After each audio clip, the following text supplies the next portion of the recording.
देखो बच्चों, ये अनेकार्थक शब्द है। अनेकार्थक, अनेकार्थक का मतलब क्या होता है? देखो समझो इधर, हिंदी में कुछ ऐसे शब्द हैं जिनके अनेक अर्थ होते हैं। ठीक, इस प्रकार इनके अनेक अर्थ होते हैं, ये यहाँ तक लिखना है। ठीक, तो अनेकार्थक शब्द वो शब्द होते हैं जिनके अनेक अर्थ होते हैं, एक से ज्यादा। जैसे पहला है अक्षर। ठीक, अक्षर भी कहते हैं, फिर शब्द भी कहते हैं। ठीक, फिर ब्रह्मा भी कहते हैं। ठीक, फिर वर्ण भी कहते हैं। ठीक, तुम्हें तीन तीन शब्द तैयार करना है। ठीक, फिर अगला है अंग।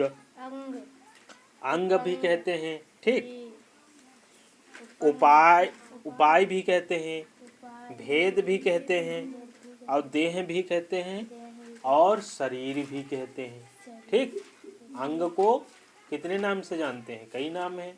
ठीक, फिर अगला है अंबर।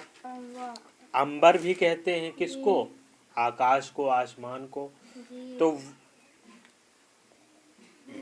वस्त्र, आकाश और कपास, ये सब नाम हैं, एक से ज्यादा नाम है। अब जैसे इसमें है कर, अगला क्या है? कर। कर का दूसरा नाम क्या है? हाथ, मालगुजारी और किरण। फिर अगला है गुण। गुण को क्या कहते हैं? शील भी कहते हैं, रस्सी भी कहते हैं, कौशल भी कहते हैं।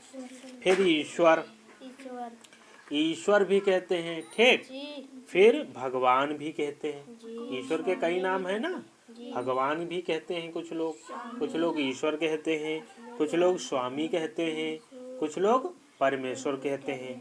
मतलब क्या कहते हैं? जैसे नाम रूप एक है, ठीक, नाम अनेक है, तो वही है ये, रूप एक है, नाम अनेक है। ईश्वर हो गया। फिर है दल। दल भी कहते हैं, सेना भी कहते हैं। सेना का दूसरा नाम दल, सेना, हिस्सा, पक्ष या भाग। ठीक, फिर है जल।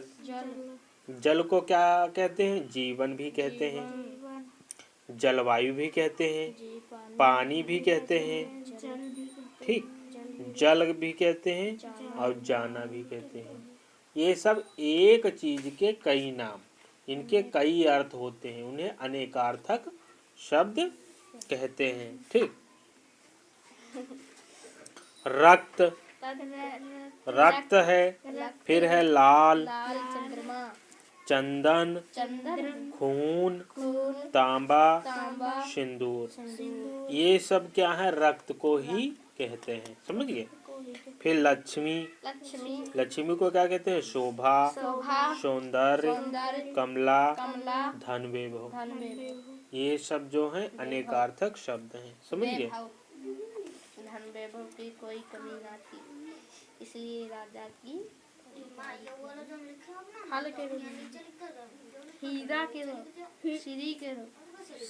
श्री का जैसे लक्ष्मी, कांति, संपदा, शोभा। हरि का क्या होता है? विष्णु, सिंह, सूरज, कपि, घोड़ा। ये सब अनेकार्थक शब्द हैं। समझ गए?